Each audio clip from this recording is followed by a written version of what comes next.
Welcome साथियों, आपका बहुत बहुत स्वागत है हमारा सत्यशोधक भारत चैनल के अंदर। और आज हम लोग जिक्र करते हैं विश्वरत्न डॉक्टर अम्बेडकर का। और यह एक बहुत बड़ी बात है कि यह हमारे इंडिया के अंदर पैदा हुए थे। और इसी के अंदर एक बहुत गलत सी बात है कि यह एक अछूत जाति में पैदा हुए थे। यह महार जाति के अंदर से पैदा हुए और पूरे वर्ल्ड को इन्होंने अपनी जो शिक्षा थी इतने निचले लो लेवल से उठ करके और इतने हाईएस्ट लेवल तक पहुँचे। और इस लेवल तक ही पहुँचे कि जिनको अपने घर तक के रूल्स बनाने का भी अधिकार नहीं था, उन्होंने पूरे इंडिया का संविधान लिख दिया। आज हम लोग बात करेंगे डॉक्टर अम्बेडकर की और इनके जो जीवन संघर्ष और मिशन जो भी था, हम लोग उसके बारे में आपके साथ में जिक्र करेंगे। और इसी जिक्र के अंदर अंदर आप देखोगे कि यह कितने महान थे और इनको आज लोग किस बेस के ऊपर जानते हैं। जब इनका जन्म हुआ तब यह बिल्कुल एक उस लेवल पर थे कि हम लोग आज जो स्थिति है उस स्थिति को उस स्थिति से अगर कंपेयर करते हैं 1891 के अंदर, तब उस टाइम में भेदभाव छुआछूत बहुत ही ज़्यादा थी। जब इनका जन्म हुआ तब एक ऐसा माहौल था कि इनका जो गांव था अम्बावाडीकर, वहाँ पर इनका जन्म हुआ जो कि मध्य प्रदेश के अंदर था। और इनका जो जन्म हुआ था वो महू के अंदर हुआ था। महू छावनी के अंदर इनके पिताजी सूबेदार रामजी सकपाल इनकी ये सेना के अंदर थे और ये सेना के अंदर सूबेदार की ड्यूटी के ऊपर थे। और इनकी जो माता थी भीमा भाई, इनका मात्र 5 साल की जो एज थी डॉक्टर अम्बेडकर की। 1891 के अंदर इनका जन्म हुआ और 1896 के अंदर इनकी माताजी का डेथ हो जाती है। और इनकी माताजी के देहांत के बाद में डॉक्टर अम्बेडकर बिल्कुल अकेले रह जाते हैं। और माता रमाबाई से इनकी शादी होती है 1906 के अंदर। 1906 के अंदर शादी होने के साथ साथ में काफ़ी ऐसी जो सामाजिक जो बुराइयां थी, इस तरीके से इन्होंने खुद देखा। और इन्होंने फिर 1907 के अंदर मुंबई विश्वविद्यालय से 10वीं पास की और अल्फिस्टन कॉलेज के अंदर इन्होंने दाखिला लिया। फिर 1912 के अंदर अर्थशास्त्र व राजनीतिक विषयों के साथ में बीए पास की। यह जब वैसे तो काफ़ी ख्यातियाँ प्राप्त कर चुके थे 1921 तक, लेकिन जब 1921 की जब जनगणना हुई तब पूरे भारत के अछूतों के अंदर एक ग्रेजुएशन पास के डॉक्टर अम्बेडकर ही थे। उस लेवल पर इन्होंने खुद को गौरवान्वित महसूस किया और अपने अंदर बहुत सारे सुधार भी लेकर के आए। फिर जब आगे चलते हैं 1912 के अंदर जब इन्होंने अल्फिस्टन कॉलेज के अंदर दाखिला लिया, फिर जनवरी 1913 के अंदर बड़ौदा रियासत के उप शिक्षा मंत्री के साथ में शिक्षा के लिए इकरारनामा हुआ कि मुझे आगे पढ़ना है, आप मुझे स्कॉलरशिप दीजिए। तब उनका इकरारनामा हुआ, एक बिल पास किया गया कि आप जब वहाँ से शिक्षित होकर के आओगे तब यहाँ पर बड़ौदा के अंदर आओगे तब आपको 10 साल तक अपनी सर्विस देनी होगी। फिर बाद में और भी अचंभित काम होते हैं इनके साथ में। आगे चलते हैं 2 फरवरी 1913 इनके पिताजी की भी डेथ हो जाती है। सूबेदार रामजी सकपाल इनको छोड़ कर चले जाते हैं। अब डॉक्टर अम्बेडकर अकेले रह जाते हैं, अपनी पढ़ाई जारी रखते हैं और माता रमाबाई भी इनके साथ में हैं। फिर जब ये 1915 के अंदर इन्होंने एमए पास कर ली थी और 21 अगस्त 1917 को भारत लौटे। भारत क्यों लौटे? क्योंकि इनकी जो स्कॉलरशिप थी वह ख़त्म हो गई थी। स्कॉलरशिप की जो डेट थी वह भी काफ़ी आग्रह करने के साथ साथ में आगे बढ़ा दी गई थी, लेकिन फिर भी उन्होंने क्या किया कि काफ़ी हद तक कोशिश की उस ही स्कॉलरशिप के अंदर काम चलाने की, लेकिन इनका टाइम पीरियड ख़त्म हो गया था। तब ये भारत वापस आ गए थे 1917 के अंदर। नवंबर 1918 के अंदर सिडनम कॉलेज में पॉलिटिकल इकोनॉमिक्स के प्राध्यापक ये नियुक्त हुए और जनवरी 1920 के अंदर मराठी साप्ताहिक पत्रिका मूक नायक इन्होंने प्रकाशित की और उच्च शिक्षा के लिए वापस लंदन चले गए। फिर 1921 के अंदर बैरिस्टर की उपाधि के लिए ग्रेज इन में प्रवेश लिया इन्होंने, और 1922 के अंदर अध्ययन के लिए कुछ महीने बोन विश्वविद्यालय में बिताए, और जनवरी 1923 के अंदर डीएससी की इन्होंने डिग्री प्राप्त की। डीएससी की डिग्री होती है डॉक्टर ऑफ साइंस, इंसानों के डॉक्टर होते हैं, और कुछ ऐसे जो साइंटिस्ट होते हैं, कुछ ऐसे प्रोफेसर, कुछ ऐसे डॉक्टर्स होते हैं जो कि साइंस को डॉक्टर करते हैं। इनके अंदर काफ़ी हद तक हम लोग लिटरेचर को भी ले सकते हैं, हर तरीके का इसके अंदर डिग्री होती है, और यह केवल अभी तक इंडिया के अंदर से 2 ही लोगों ने प्राप्त की है। और एक अचंभे की बात तो यह है कि जो डीएससी की जो डिग्री है वह जिन लोगों ने प्राप्त की है वो दोनों के दोनों अछूत थे। यह बहुत बड़ी एक बात है इंडिया के अंदर। फिर आगे चलते हैं, यहाँ तक था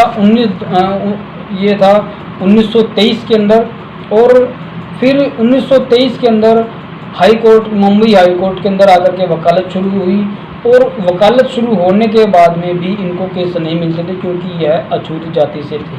जाति के आधार पर जो आर्टिकल 15 का हमने जिक्र किया है, आर्टिकल 15 के अंदर जो ये व्यवस्था थी उस व्यवस्था के खिलाफ में बनाया गया था।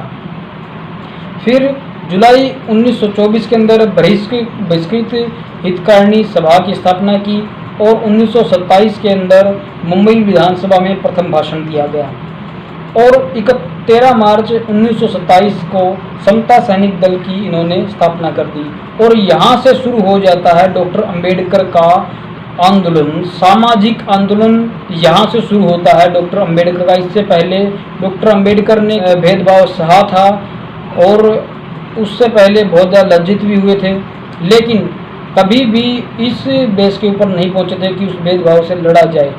अब डॉक्टर अंबेडकर के पास में शिक्षा है, उनके लिए उनके पास में खुद की जो अखबार है और नॉलेज है। फिर उन्होंने देखा कि किस तरीके से हम लोग इसके अंदर इससे भेदभाव से, छुआछूत से लड़ सकते हैं। तो डॉक्टर अंबेडकर ने इस बात को ध्यान रखते हुए 1927 के अंदर पहला जो आंदोलन था अपना महाड़ तालाब का 20 मार्च 1927 को शुरू किया, और फिर बाद में 25 दिसंबर उसी के साथ में यह एक अलग टॉपिक है, मनुस्मृति दहन है। इसके ऊपर हम लोग आपको वीडियो प्रोवाइड करेंगे कि मनुस्मृति दहन किस बेस के ऊपर हुआ था और यह क्या मामला था। 1927 के अंदर एक और भी काम हुआ था। 3 अप्रैल 1927 को पाक्षिक जो एक पत्रिका निकाली बहिष्कृत भारत, इसके अंदर भी इन्हीं का संचालन था, और 25 दिसंबर को मनुस्मृति दहन किया गया। फिर बाद में 28 मार्च 1928 को बेगार के विरुद्ध आंदोलन किया मजदूरों के लिए। फिर जून 1928 के अंदर अछूत विद्यार्थियों के लिए हॉस्टल खोले। आज के टाइम में जो नेतागण हैं अछूतों की जो पैरवी के लिए, जो वोटों के टाइम में इनकी जो व्यवस्था को हाथ में लेने के लिए आ जाते हैं कि भाई हम लोग आपकी आवाज़ उठाते हैं, लेकिन जो आंदोलन जो डॉक्टर अम्बेडकर का था वह आज के टाइम में नहीं दिखाई देता है। आजकल हम लोग जो प्रतिनिधित्व की बात तो कर लेते हैं, लेकिन प्रतिनिधित्व करने का किसी के अंदर भी वो एक एलिजिबिलिटी नहीं है कि आप लोग हमारा या फिर किसी का या फिर किसी आदमी का प्रतिनिधित्व कर सकें। आज के टाइम में भी वही व्यवस्था है जो कि बहुत पहले थी। केवल आज के टाइम में कानून बन गया, कानून के हिसाब से कुछ हद तक प्रावधान होने लगे हैं, लेकिन पहले तो प्रावधान भी नहीं थी, केवल यही बदलाव हुआ है। 3 अगस्त 1928 को साइमन कमीशन के समक्ष साक्षी बने और कमीशन की मुंबई राज्य समिति के सदस्य चुने गए। साइमन कमीशन एक बहुत बड़ा एक इम्पोर्टेंट टॉपिक है, इसके ऊपर हम लोग आपके लिए वीडियो प्रोवाइड करेंगे। 2 मार्च 1930 को कालाराम मंदिर नासिक प्रवेश के लिए आंदोलन किया गया। कालाराम मंदिर का भी एक बहुत ज़्यादा अच्छा एक, जिसके अंदर आप पेरियार जी को भी देखेंगे, और पेरियार और डॉक्टर अम्बेडकर अच्छे मित्र भी रहे हैं, और काफ़ी हद तक इनका एक जो सामाजिक आंदोलन था वह साथ साथ में चला। और फिर बाद में जो 6 सितंबर 1930 को पहली गोलमेज कॉन्फ्रेंस के लिए ये इनवाइटेड हुए वहाँ पर, और फिर बाद में 17 से 21 नवंबर 1930 को पहली गोलमेज कॉन्फ्रेंस में अछूतों की दिशा पर भाषण दिया गया।